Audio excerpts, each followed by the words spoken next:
Eu convido você agora a se assentar, a abrir a palavra do Senhor em Lucas, capítulo de número 9, o texto que vamos meditar nesta noite, versos de número 23 até o verso de número 27. Lucas, capítulo 9, versos de 23 a 27.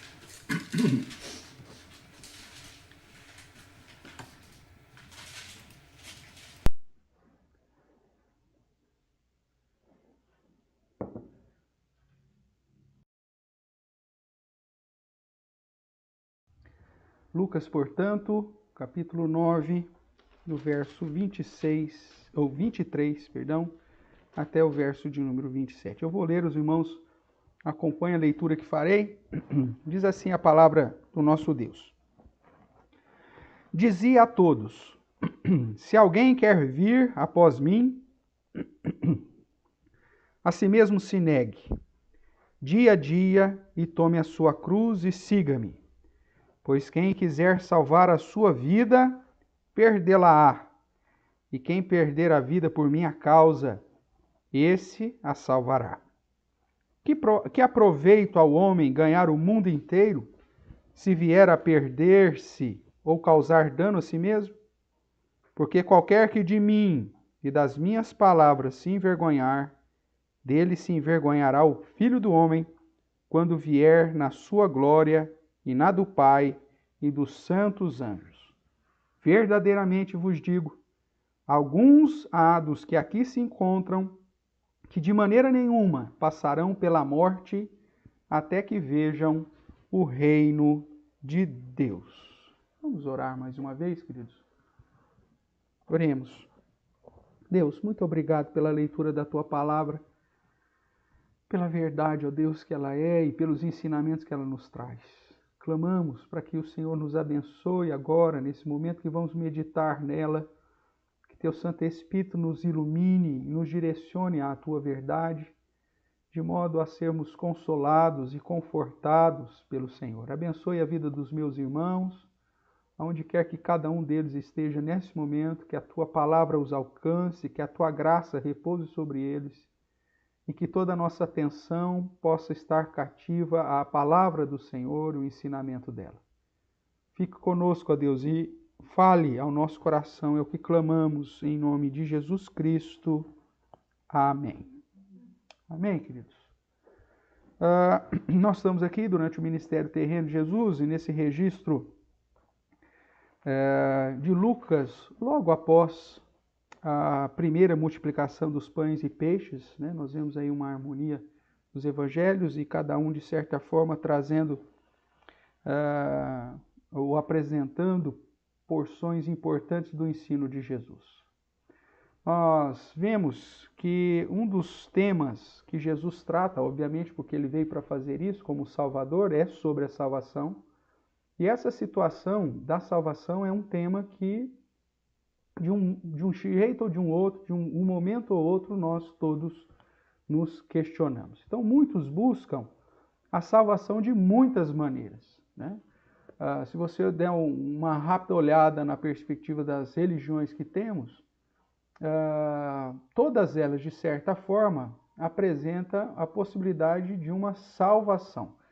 Mesmo que não seja a ideia de uma salvação eterna, a salvação talvez temporal, a salvação por um momento, ou desta vida para uma vida melhor, mas a ideia desse senso de Deus que temos no nosso coração, inato, conduz, de certa forma, todas as civilizações a pensar e até mesmo desenvolver alguma teologia relacionada à salvação.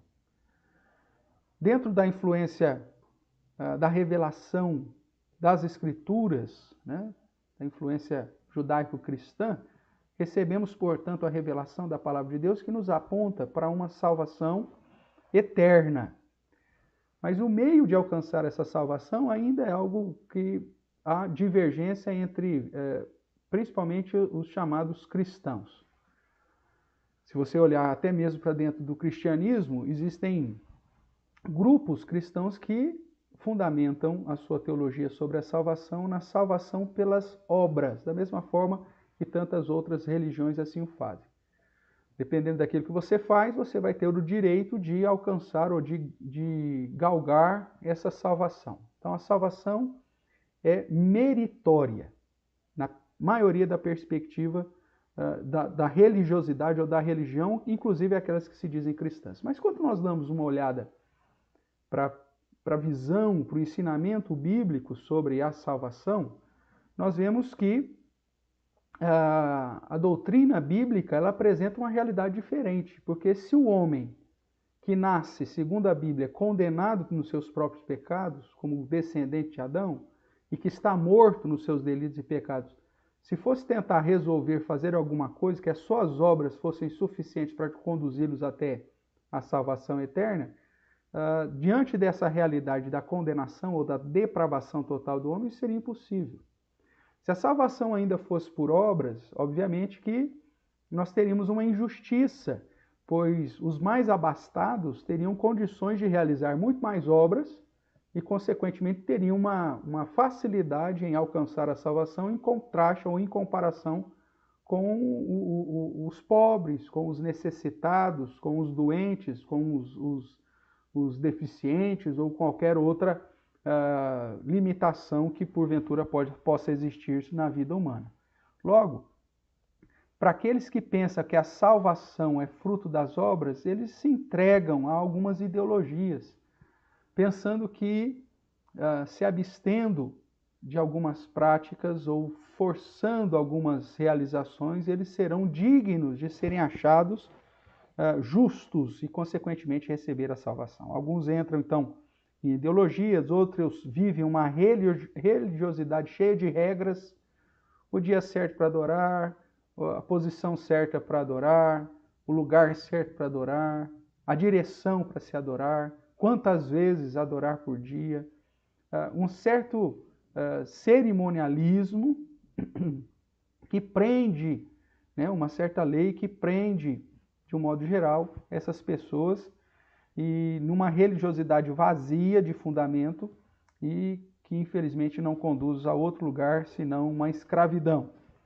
Outros buscam a realização de boas obras como esse meio para a salvação, né? Ou ainda tentam comprar a paz por meio da autojustificação utilizada pela comparação com outro ser humano decaído, né? Isso é muito comum, as pessoas procurarem uma autojustificação comparando com o vizinho. E obviamente que esse vizinho que eu vou escolher para comparar, eu vou pegar uma pessoa que eu sei que é de fato ruim, né? Talvez o primeiro da sua lista aí seja Hitler, né? Se nós fôssemos comparar a nossa justiça, o nosso modo de viver com Hitler, nós poderíamos dizer, poxa, o Hitler não merece ser salvo, mas eu sim, eu não tenho feito as atrocidades, né, que eles fizeram, coisa assim, ou com qualquer outro ditador, ou com qualquer outro assassino, ou com qualquer outra pessoa que vive numa pecaminosidade explícita.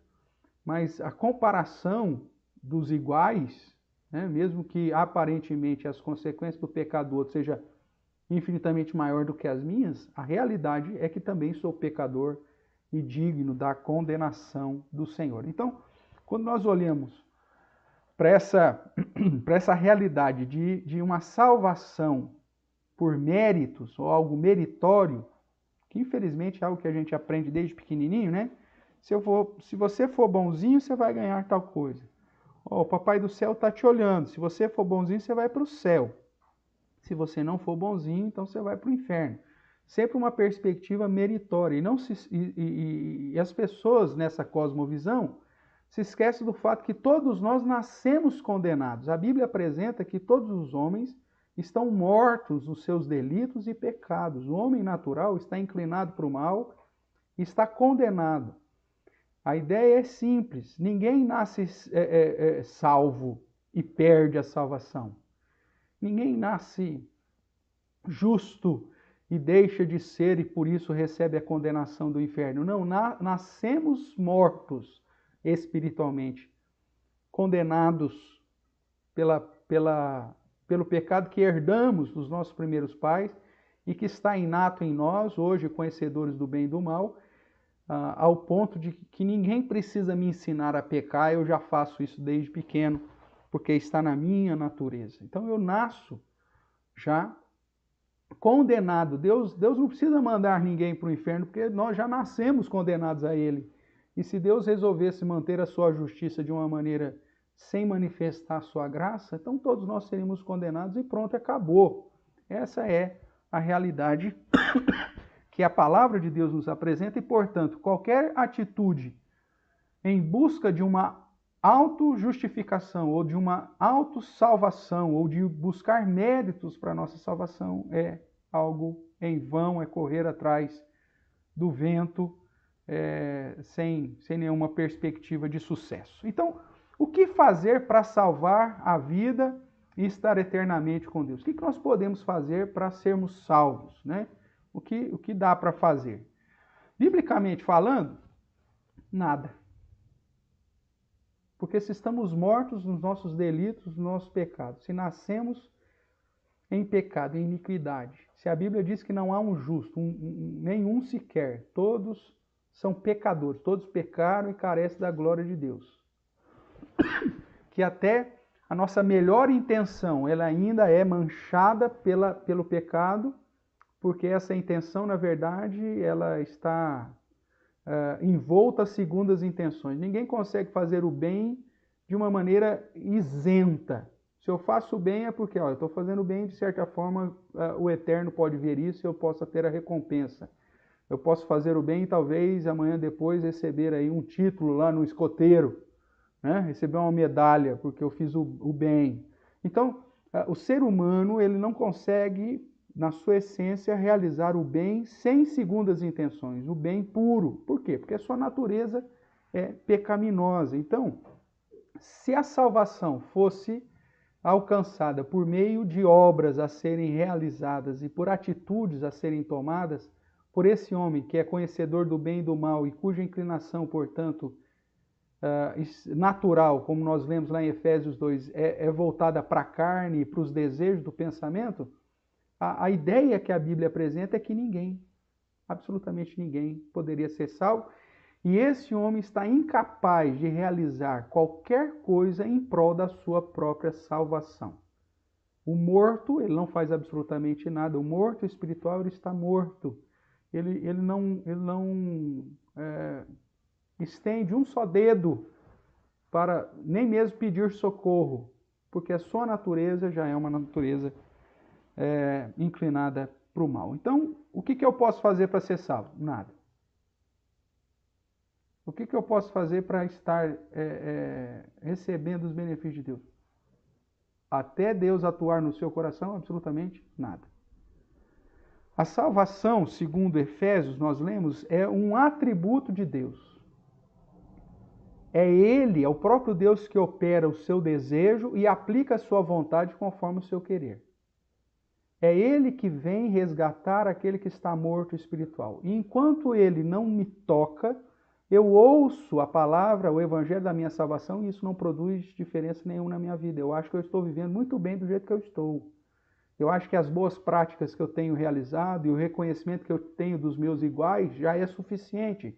Eu não consigo reconhecer que sou pecador e que mesmo os meus atos bons ainda são insuficientes diante da santidade e do padrão que Deus estabeleceu, que era, no Antigo Testamento, mencionado pela lei moral. O objetivo da lei não é salvífico. O objetivo da lei, o apóstolo Paulo vai dizer, que é justamente fazer todo mundo calar a boca diante de Deus, porque ninguém consegue cumprir os 10 mandamentos.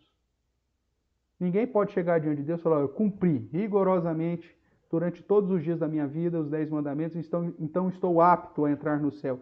É impossível. O objetivo da lei, segundo Paulo em Romanos, é calar a boca de todos, sejam judeus, sejam gregos, sejam gentios, bárbaros, seja lá quem for, de que ninguém tem condição de alcançar a salvação por si só.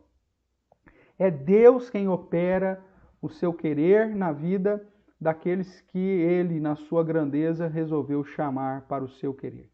Nada que façamos ou deixemos de fazer garantirá a recompensa da salvação. Segundo nós lemos lá em Efésios, capítulo 2, tanto o verso 5 quanto o verso 8, diz que nós somos salvos pela graça. Gratuitamente, essa é a ideia. Paulo vai dizer, nós somos salvos pela graça, de modo gratuito. Nós não pagamos nada pela salvação. Mas essa salvação teve um preço, e quem pagou foi Jesus. Mas a nossa salvação, irmãos, é um presente, é um dom de Deus. E ele, então, aplica essa salvação quando age no nosso coração, abrindo a porta da fé e do arrependimento.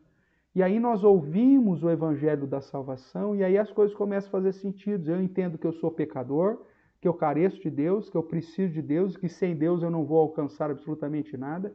E aí o meu coração se inclina para fazer a vontade de Deus. Esse é o processo do novo nascimento. Esse é o processo da conversão. Eu entender de que eu nada sou, entender que eu não tenho condições de fazer absolutamente nada e não existe nada em mim mesmo que agrada a Deus. E que só depois da transformação que o próprio Deus faz em minha vida é que eu posso desfrutar dessa salvação e, inclusive, ter a plena certeza que estarei eternamente com Deus, porque, como nós vimos em João, aquele que o Pai traz a Jesus, aqueles que o Pai lhe dá, esse Jesus nunca, jamais o abandonará, nunca o deixará, mas o ressuscitará no último dia. Vamos caminhar aqui. Porém, depois desse processo que nós chamamos de conversão, do novo nascimento, ou seja, da vocação, o chamado de Deus, a nossa vida é justificada através da obra que Jesus realizou na cruz do Calvário. Na cruz. E aí, Efésios vai dizer que nós não somos salvos pelas obras, mas somos salvos pela graça, não por obras, para que ninguém se vanglorie. Né?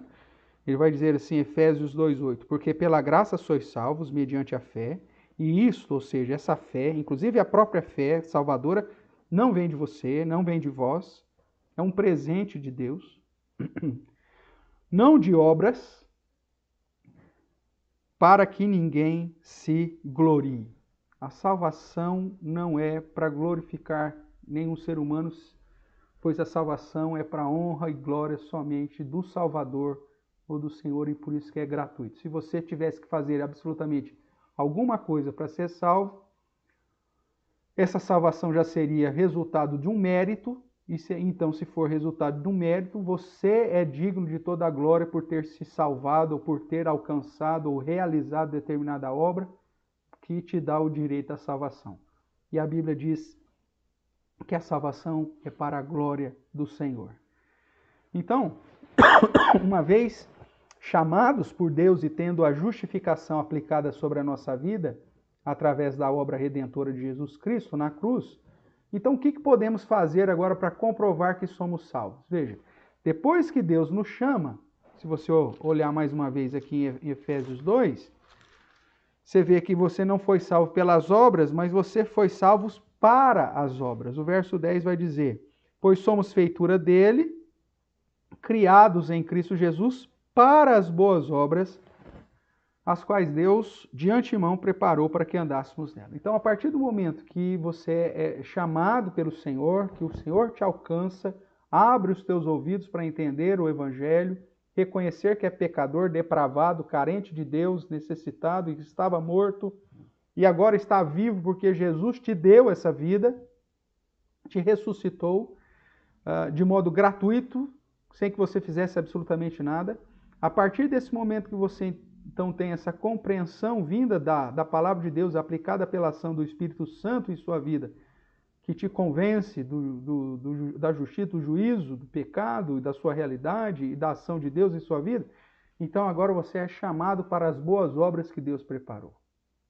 Então eu quero falar com você nesse sentido, depois de todo esse processo, o que se espera daqueles que foram alcançados pela graça do Senhor? Deus nos chama para uma nova vida, que deve ser vivida segundo a sua vontade e segundo os seus padrões. Aqueles que foram alcançados pelo Evangelho de Cristo, ele não pode mais viver como se vivia antes, quando você estava morto espiritualmente, inclinado à sua carne, inclinado à vontade da carne, inclinado à vontade dos seus pensamentos. Porque agora você é nova criatura. Você nasceu de novo. Se você ouviu o Evangelho e entendeu o Evangelho da salvação, significa que Deus então está te chamando.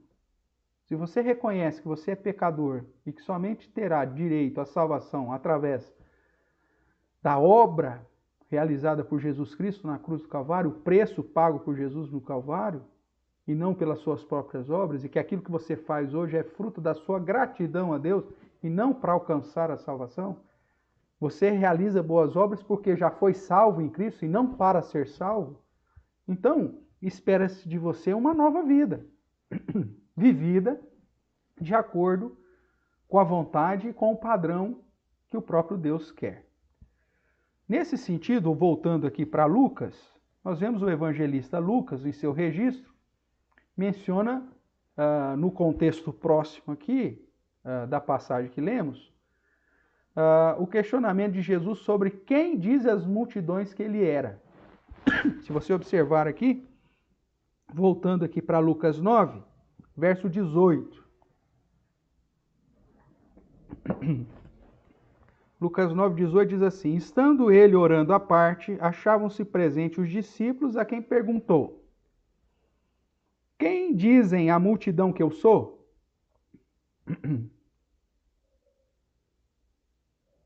Responderam eles: João Batista, mas outros Elias, ainda outros dizem que ressurgiu um dos antigos profetas. Ok?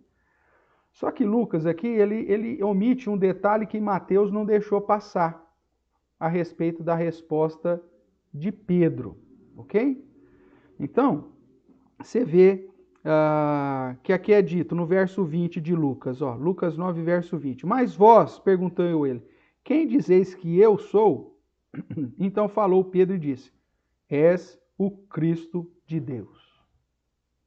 Mateus traz um registro um pouquinho mais completo nessa passagem, por isso eu convido você a dar uma olhadinha lá comigo. Mateus capítulo 16, verso 13 em diante.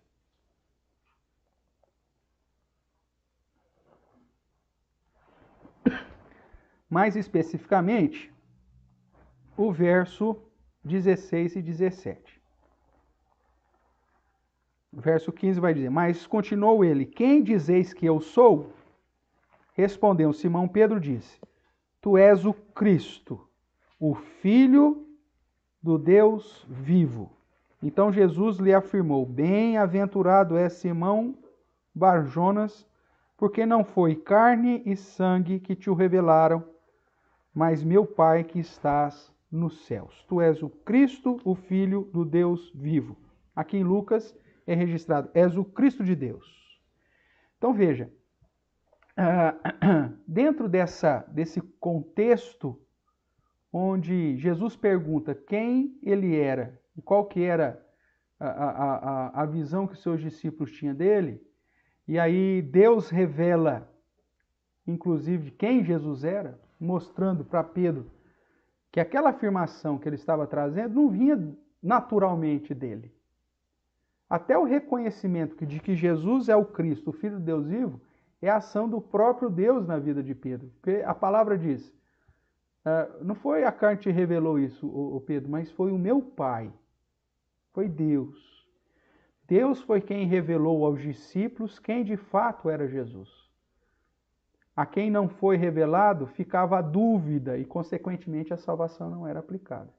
Somente aqueles que reconheciam Jesus como o Messias, o Cristo, o Salvador, o próprio Deus, na expressão Filho de Deus vivo, e que essa expressão ou essa conclusão era a ação do próprio Deus revelando a esses que chegavam a essa conclusão, é fruto de que aqueles que não entendem que Jesus é o Cristo, Jesus é o Filho de Deus vivo, o próprio Deus encarnado, nosso Salvador, e que a salvação está em Cristo e nos méritos de Cristo e não nas nossas próprias obras, isso é fruto da ação do próprio Deus em nós.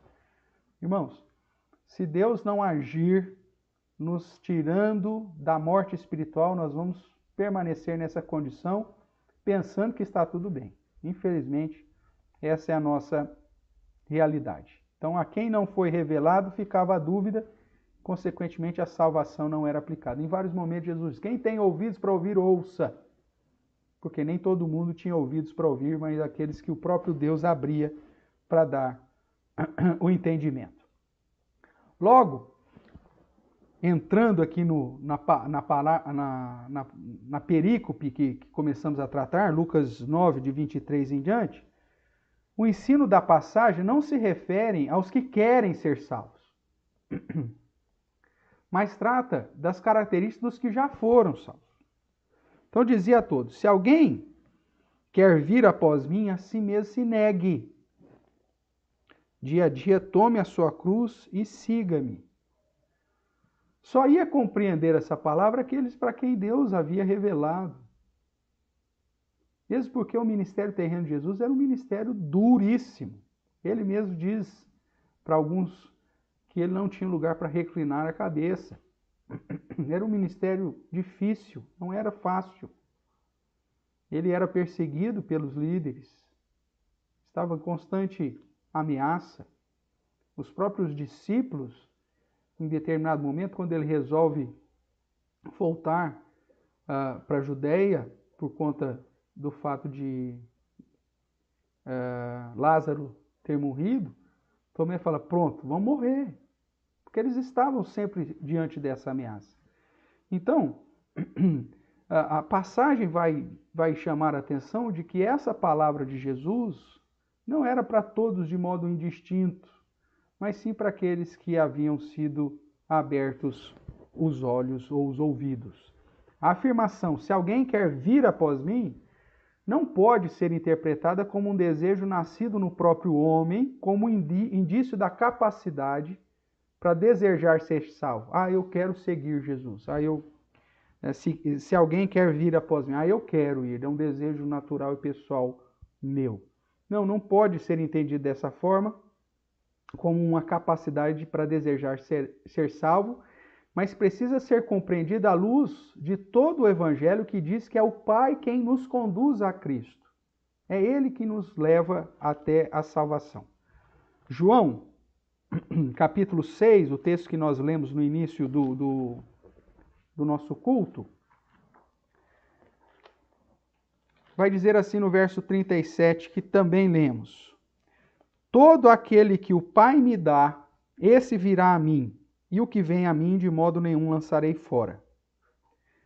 E lá no verso 44, nós temos mais uma afirmação poderosa nesse sentido, que é dita assim: ninguém pode vir a mim, se o Pai que me enviou não o trouxer, e eu o ressuscitarei no último dia. Veja, nós temos em vários momentos, então, a palavra do Senhor dizendo que o processo da salvação nasce no próprio Deus. É Deus quem age, inclusive, no nosso coração, conduzindo-nos a Cristo. E aqueles que o Pai leva, Jesus, deste modo, então, o recebe e de modo nenhum lança fora.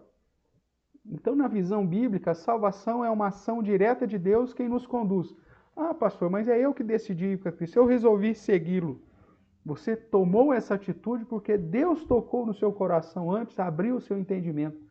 Porque se ele tivesse deixado você na situação natural, esse desejo não teria acontecido. É isso que a palavra de Deus nos mostra. Sendo assim, voltando aqui para Lucas, capítulo 9, do verso 23 a 27, que é um texto paralelo ao texto de Marcos, capítulo 8, verso 34 até o capítulo 9, verso 1, e paralelo também a Mateus 16, do verso 24 e 28, todos eles nos falam justamente sobre as características dos salvos em Cristo.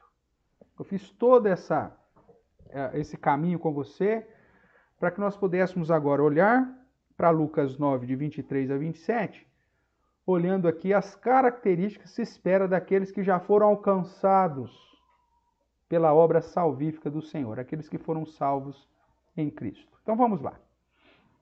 Focando o texto de Lucas, que é o que nós estamos estudando hoje, porque você vai ver que ao algumas informações a mais ou a menos, dependendo do evangelho que você for ler, mas focando aqui em Lucas, falemos, portanto, das características dos salvos em Cristo Jesus. A primeira característica daqueles que já foram alcançados pelo Senhor é a abnegação. Eles entendem que Jesus fez toda a obra, que Jesus abriu mão da sua glória, que passou por um processo de humilhação, se encarnou, se tornou homem, passou por todo o processo de humilhação, paixão, morte, sofrimento. Então ele entende que essa obra de Jesus o conduz agora a abrir mão da sua própria vida por conta de Cristo. O verso é dito: a si mesmo se negue. Aqueles que compreendem, aqueles que foram alcançados pelo verdadeiro evangelho do Senhor, que reconheceram que estavam mortos, que receberam a vida, a primeira característica que ele entende agora é que ele não vive para si mesmo. Mas ele abre mão da sua vida para agradecer aquele que o salvou, aquele que comprou a salvação, aquele que pagou um alto preço para que eu fosse salvo. Ou seja, Jesus me salvou, Jesus pagou um alto preço por mim. A minha vida agora pertence a Ele, a minha vida agora é do Senhor e, portanto, eu tenho que me negar. Não importa mais os meus sonhos, os meus desejos, os meus planos, se esses sonhos, desejos e planos não estão para glorificar a Deus. Eu vou me negar. A abnegação é se negar, é a sua negação. Em Lucas 14, se você olhar um pouquinho mais à frente aqui, você vai ver em Lucas 14, do verso 25 em diante, Jesus reforçando essa situação, e ele diz, em especial aqui no verso 26, se alguém vem a mim e não aborrece seu pai, mãe, mulher e filhos, irmãos e irmãs, e ainda a sua própria vida, não pode ser meu discípulo. E qualquer que não tomar a sua cruz e vier após mim, não pode ser meu discípulo. E lá no 33 ele afirma de novo: assim, pois, todo aquele que dentre vós não renuncia a tudo quanto tem, não pode ser meu discípulo. Então veja, para ser um verdadeiro discípulo do Senhor, eu preciso saber que eu fui comprado por um alto preço através da obra de Jesus e que, portanto, a minha vida está nas mãos desse Senhor que me comprou. Eu sou agora um servo dele. Então, essa abnegação ela é completa, tanto na vida social, na vida pessoal e na vida material. Tudo que eu sou, tudo que eu tenho e tudo que eu venha a possuir, a ter, tem que ser depositado para a honra e glória do Senhor. A minha vida precisa ser vivida de modo a glorificar e exaltar o Senhor. Essa é a primeira característica daquele que compreende que foi salvo. Veja que há uma diferença daquele que pensa estar salvo, daquele que de fato foi. O que pensa que está salvo, ele acha que porque ele faz determinada coisa, eu vou uma vez na igreja por semana, eu dou esmola aos pobres, ou seja, foco nas obras. Ele acha que por isso ele pode ser discípulo de Jesus. Eu participo lá de um grupo assim assado. Meu amigo, o foco da salvação não está nas suas obras. Jesus é que fez tudo.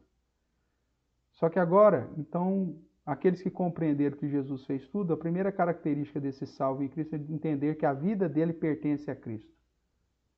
E que toda a sua vida, em todas as áreas da sua vida, tem que ser depositada aos pés daquele que te comprou por precioso sangue, Jesus Cristo. Cristo passa a ser a nossa prioridade, a nossa vontade, os nossos projetos, os nossos recursos e o que somos está cativo à sua vontade e não a nossa propriamente. Por isso, quando nós vivemos para nosso próprio bel prazer e desprezamos a glória e a honra no nome do Senhor, vivemos para ostentação ao invés de viver para a glória e socorro daquele que é necessitado e assim glorificar o nome do Senhor, nós estamos em pecado e nós não entendemos o que significa ser um salvo em Cristo Jesus. Lembremos as palavras que Guilherme Farel disse para João Calvino, quando queria convencer Calvino a permanecer em Genebra para instalar ali o protestantismo na cidade, né? É uma expressão histórica bastante relevante que simboliza, de certa forma, o que significa abrir mão para Cristo. A frase de Farel foi a seguinte: que Deus te amaldiçoe por querer fazer a tua vontade e não a dele. Imagine você ouvir isso de um colega pastor, porque havia uma necessidade de se implantar o protestantismo numa cidade que estava aberta para receber, num momento crucial da história, para reforçar a pregação da sagrada e da santa palavra de Deus diante de tantos desvios. E Calvino tinha outros projetos, tinha outros sonhos, ele queria estudar mais, queria se aprofundar mais. E aí Farel traz essa palavra dura, que Deus te amaldiçoe por querer fazer a tua vontade e não a dele. Irmãos, aqueles que entenderam que Cristo fez toda a obra em nosso lugar, pagou um alto preço para a nossa salvação. Não existe outra coisa para fazer. As boas obras que Deus preparou para que andássemos nela é tão somente essa obra de abnegação, de abrir mão daquilo que eu desejo para esse mundo, para essa vida, e colocar isso aos pés do Senhor. Não fazer a minha vontade, mas fazer a vontade daquele que me arregimentou para a boa obra. Ou seja, ter uma vida abnegada por Cristo Jesus. Aquele que quiser salvar a sua vida, perdê-la-á.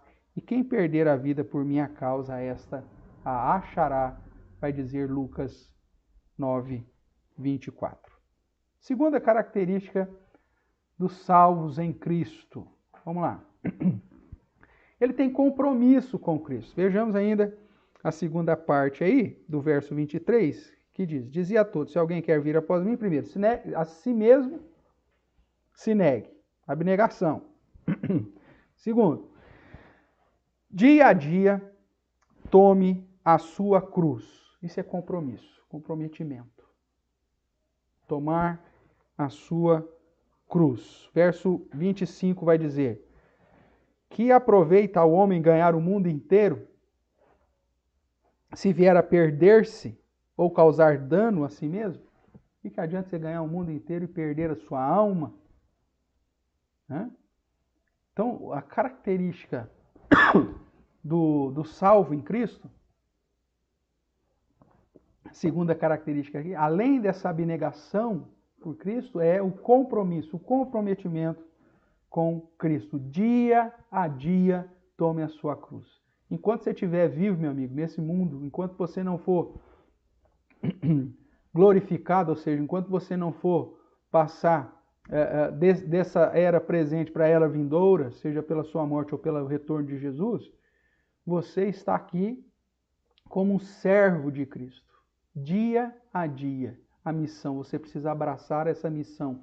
Cruz, no contexto do Novo Testamento, é sinônimo de missão. Jesus foi fiel a Deus até a cruz. Ele cumpriu a sua missão, ele foi até o fim. Então, cruz é sinônimo aqui de missão. Então, quando ele diz, tome dia a dia a sua cruz, ele está dizendo, olha, tem um compromisso, um comprometimento com a obra todos os dias da sua vida até o fim. Como já falamos em outra oportunidade, a cruz no Novo Testamento precisa ser entendido como missão, uma tarefa a ser realizada. Jesus foi obediente até a cruz e ele completou a sua obra, ou seja, completou a sua missão. Tomar a sua cruz aponta especificamente para esse compromisso de fidelidade e que me conduz a estar envolvido com o cumprimento dessa missão. Eu não sossego enquanto não dar passos largos na concretização da missão que o Senhor me confiou. A missão de proclamar as suas virtudes diante desse mundo. Eu vivo para isso.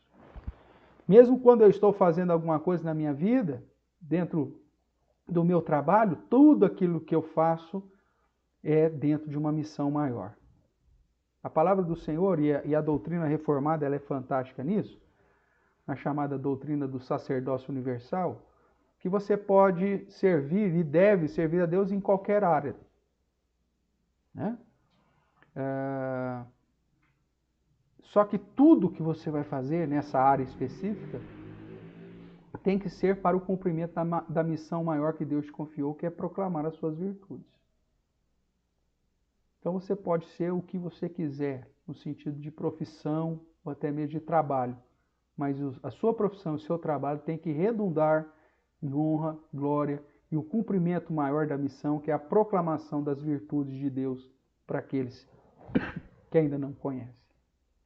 É a história de Lutero, né, com o sapateiro, que o sapateiro perguntou: como que eu posso servir a Deus sendo sapateiro? Eu vou deixar de ser sapateiro, eu preciso ser pastor para servir a Deus, eu preciso ser missionário para servir a Deus? Não. Você vai servir naquilo que você é, mas você vai buscar fazer isso de modo a glorificar a Deus. Você vai fazer o melhor sapato no preço mais justo, e tendo a oportunidade de falar de Jesus para todos os seus clientes. Essa é a ideia, de um modo geral. Glorificar a Deus naquilo que você faz, um compromisso que gera fidelidade e conduz a uma escolha de atitudes que apontam para a proclamação das virtudes daquele que te tirou das trevas e te trouxe para a sua maravilhosa luz, ou seja, o nosso Deus. Segunda característica do salvo, ele tem um compromisso com Cristo. As suas atitudes, a sua profissão, o que ele faz, o que ele realiza, tem um objetivo maior de cumprir a missão que o próprio Deus nos outorgou, que é de fazer o evangelho conhecido em todas as nações. Que você esteja atento quanto a isso. A terceira característica ainda, irmãos, nós temos aí dois textos que comprovam essa ideia, né? Mateus 6, 24 e 2 Timóteo. Então, antes de ir para a terceira, deixa eu só reforçar contigo, principalmente esses textos aqui que nós separamos. 2 Timóteo, capítulo 2, verso 4, vai dizer assim: nenhum soldado em serviço se envolve em negócios dessa vida, porque o seu objetivo é satisfazer aquele que o arregimentou. Então, ou seja, o nosso foco é cumprir a vontade de Deus, fazer a vontade de Deus, glorificar ao Senhor. Esse é o meu compromisso com Cristo. Então, em tudo que eu realizar, tudo que eu faço, tudo que eu desejo fazer, eu faço para glorificar aquele que me chamou, aquele que me arregimentou. Em Mateus 6, verso 24, no ensinamento do Sermão do Monte, Jesus diz: observai as aves do céu, não semeiam, não colhem, nem juntam em celeiros, contudo o vosso Pai Celeste as sustenta. Porventura não valeis vós muito mais do que as aves dos céus? Ou seja, não fique preocupado em assumir um compromisso com Cristo, porque é Ele que vai te sustentar, é Ele que vai conduzir todas as coisas. Então, relembrando aqui, quais as características dos salvos em Cristo, aqueles que já foram alcançados pela graça do Senhor? Primeiro, eles têm uma vida abnegada, eles se negaram a si mesmos para viver para Cristo. Segundo, eles têm um comprometimento, um compromisso em glorificar ao Senhor, um compromisso com Cristo. E terceiro, eles vivem para Cristo. Veja o final do verso 23. Dizia a todos: se alguém quer vir após mim, a si mesmo se negue, abnegação, dia a dia tome a sua cruz, compromisso, e siga-me. Ou seja, ande conforme os meus passos, viva comigo, esteja comigo, viva comigo. O verso 26 ainda vai reforçar: porque qualquer que de mim e das minhas palavras se envergonhar, dele se envergonhará o Filho do Homem quando vier na sua glória e na do Pai e dos seus santos anjos. Viver com Cristo, andar com Cristo, vivenciar a comunhão com Cristo, ou seja, estar na presença de Cristo, seguir a Cristo, é a terceira característica que o capítulo 9 de Lucas nos apresenta.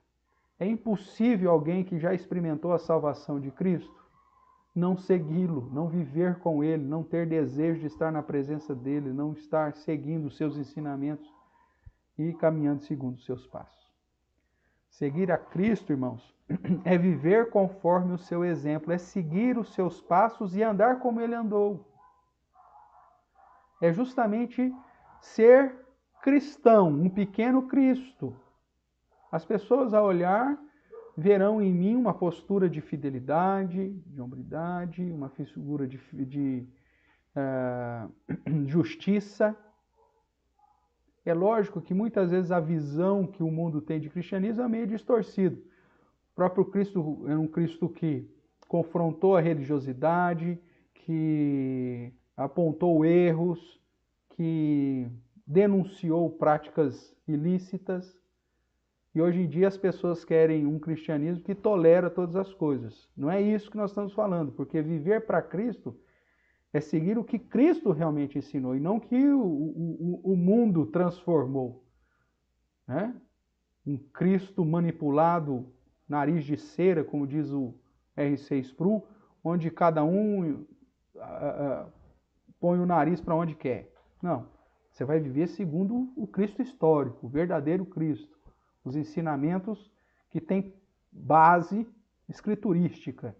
Seguir os passos e andar como ele andou. O apóstolo Paulo, em Filipenses capítulo 2, verso 5, nos exorta: tende em vós o mesmo sentimento que houve também em Cristo Jesus. E a ideia lá é justamente ter essa humilhação, ou seja, abrir mão, né, da glória, Cristo assim o fez, ser obediente, ser fiel. Isso é viver em Cristo. Vamos dar uma olhadinha mais de perto lá. Filipenses, capítulo 2, ele diz: tende em vós, verso 5 eu estou lendo, tende em vós o mesmo sentimento que houve também em Cristo Jesus, pois ele, subsistindo em forma de Deus, não julgou com usurpação ser igual a Deus. Antes a si mesmo se esvaziou, assumindo a forma de servo, tornando a semelhança de homens, reconhecido em figura humana. A si mesmo se humilhou, tornando-se obediente até a morte e morte de cruz, pelo que também Deus o exaltou. Veja, ter os mesmos sentimentos de Cristo é justamente ter essa postura de humildade, de se esvaziar, de encarnar, de obediência, de fidelidade, ou seja, andar como Jesus andou. E na mesma carta, lá em Filipenses, capítulo 1, o verso também de número 21, Paulo vai afirmar, né? Porquanto, para mim, o viver é Cristo e o morrer é lucro. Então, isso é viver em Cristo. Saber que o nosso objetivo está em fazer a sua vontade e seguir o seu padrão de humildade, de obediência, de fidelidade, de compromisso com o próprio Deus. Sendo assim, irmãos, podemos então ver que os salvos em Cristo, eles possuem algumas características. Características que o próprio Jesus exige deles: abnegação, compromisso e vida em uma vida no próprio Deus, em Cristo Jesus. Quarta característica, voltando aqui para Lucas, capítulo 9, verso 27, apesar de parecer que está aí meio que desassociado dos outros versos, né? Porque o foco no verso 23, ele apresenta as três características: si mesmo se negue, dia a dia tome sua cruz e siga-me. E parece que o verso 27 está mais nessa expectativa do seguir a Cristo como uma realidade natural, mas eu acredito que nos apresenta uma outra característica, que é viver em esperança em Cristo. Depositar a nossa expectativa em Cristo. O verso 27 nos diz assim: verdadeiramente vos digo, alguns há dos que aqui se encontram que de maneira nenhuma passarão pela morte até que vejam o reino de Deus. Os salvos em Cristo, eles são acometidos pela grande esperança, pela firme expectativa de ir para a eternidade. Tem que ser uma característica dos salvos em Cristo a convicção de que Jesus morreu, mas ressuscitou. E ressuscitou e foi assunto ao céu para assentar-se à destra de Deus, ou seja, para assumir o trono, e promete que um dia vai voltar. Paulo, falando aos Tessalonicenses, vai dizer que essa é uma das características, uma das marcas da eleição daquele povo. Um amor abnegado, uma fé operosa e uma firme esperança nas promessas de Jesus Cristo. A quarta característica dos salvos é viver nessa expectativa das promessas de Jesus, sabendo que um dia estaremos definitivamente no reino. Reino esse que foi inaugurado ainda durante os dias do ministério terreno de Jesus. É por isso que essa afirmação do verso 27, ela é tão poderosa, porque ele diz para aqueles discípulos que estavam ali interagindo com ele naquele contexto do ministério terreno, que alguns deles não passariam pela morte sem ver o reino de Deus. Por quê? Porque viriam a sua paixão, o seu sofrimento, a sua morte, a sua ressurreição e a sua ascensão. Todo esse processo do ministério terreno de Jesus inaugura o seu reino espiritual. Um reino que já está sendo aplicado sobre nós hoje. Não é visível sobre todos, mas já é uma realidade sobre nós. Jesus reina hoje. Nós não estamos aguardando um reino milenar de Jesus. Mesmo porque, se a expectativa que Jesus apresenta aqui fosse desse reino, que virá só lá, segundo a interpretação de alguns no milênio, então algumas dessas pessoas que ele estava aqui interagindo teriam que estar vivas até o dia de hoje, esperando esse bendito reino milenar. Não é o que acontece.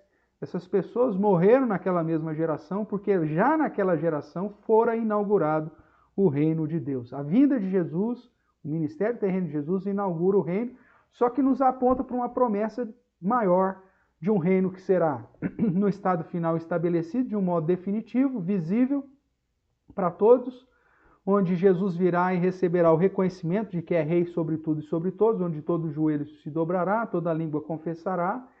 E essa perspectiva, portanto, futura, deve ser uma das bases da nossa esperança para vivermos como embaixadores, como sacerdotes, reinando com Cristo hoje, porque Ele reina. Ele vier na sua glória, o verso 26 ainda vai dizer isso, né? Quando Ele vier na sua glória e na do Pai e dos santos anjos. O verso 26 e o verso 27 nos aponta, portanto, viver nessa esperança das promessas de Cristo ou da volta de Jesus. Nós sabemos que aqueles que negam a si mesmo, tomam a sua cruz e seguem no sentido de viver para Jesus, herdarão das promessas da glória. Aqui em Mateus, no capítulo 16, o verso 27 e 28, nos afirma assim: Pois que aproveitará o homem se ganhar o mundo inteiro e perder a sua alma? Ou que dará o homem em troca da sua alma? Porque o Filho do Homem há de vir na glória de seu Pai com os seus anjos, então retribuirá a cada um conforme as suas obras. Obras que são realizadas em Deus e para Deus, mediante aqueles que foram alcançados pela graça do Senhor. Os discípulos em Cristo depositam a sua esperança nas promessas do Senhor e vivem focado ou focando as coisas celestes. Paulo vai dizer isso, que nós devemos olhar para o céu, para as coisas do céu, e não para as coisas dessa terra, porque nós somos de lá, né? O foco de olhar para o autor e consumador da nossa fé e na expectativa das suas promessas em relação à vida celeste. Finalizando aqui esse ponto, Filipenses capítulo 3, verso 20, é dito assim: Pois a nossa pátria está nos céus, de onde também aguardamos o Salvador, o Senhor Jesus Cristo, o qual transformará o nosso corpo de humilhação para ser igual ao corpo da sua glória, segundo a eficácia do poder que ele tem de até subordinar a si todas as coisas. Portanto, meus irmãos amados e muito saudosos, minha alegria e coroa, sim, amados, permanecei deste modo firmes no Senhor. A quarta característica dos salvos em Cristo é que eles vivem na expectativa do céu, na expectativa do cumprimento das promessas do Senhor e da glória eterna. A salvação, irmãos, já é uma realidade para aqueles que em Cristo creram e reconhecem que foram justificados pela obra vicária, redentiva e eterna de Jesus. Assim, Pesa sobre os verdadeiros discípulos de Jesus não a prática para obter a salvação, não a prática de boas obras para obter a salvação, mas as características de salvos, de modo que de um modo resumido significa existir para a glória de Deus. Abnegação, compromisso, vida e firmeza na esperança da glória de Deus. Que Deus assim possa nos abençoar e que possamos, firmados na obra que Jesus Cristo realizou e pela obra que o próprio Deus já realizou em nosso coração, nos chamando das trevas para a sua luz e nos dando vida quando ainda estávamos mortos nos nossos delitos e pecados, entender que agora devemos viver para a glória do Senhor, ter uma vida que glorifique ao nosso Deus.